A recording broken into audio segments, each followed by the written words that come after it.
ஒரு மரம் எடுத்தவுடனே பலன் தருவதில்லை.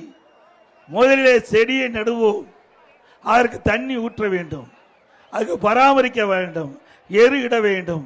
அது மெல்ல மெல்ல பெரிதாகி மரமாகி பிறகு அந்த மரம் பூ பூத்து காய் காத்து கனி கொடுக்கும்.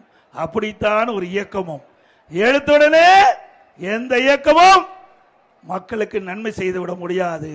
அப்படித்தான் பொன்மனச்செம்மல் புரட்சி தலைவர் எம்ஜிஆர் அவர்கள் கட்சி தொடங்கப்பட்டு 5 ஆண்டு காலம் தன்னுடைய உழைப்பை கொடுத்து ஆட்சியை பிடித்தார். இதையும் புரட்சி தலைவியும் அப்படித்தான். எடுத்தவுடனே முதலமைச்சராகவில்லை. பல ஆண்டு காலம் மக்களுக்கு உழைத்து மக்களுடைய நன்மதிப்பை பெற்று அதன் மூலமாகத்தான் நாட்டுடைய முதலமைச்சரானார்கள். பேரறிஞர் அண்ணா அவர்கள் எடுத்தவுடனே முதலமைச்சராகவில்லை. தன் வாழ்க்கையிலே எவ்வளவு போராட்டங்களை சந்தித்தார். மொழிக்காக சிறை சென்றார். நாட்டு மக்களுக்கு நன்மை செய்ய வேண்டும் என்ற அடிப்படையில் தன் வாழ்க்கையை அர்ப்பணித்தார்.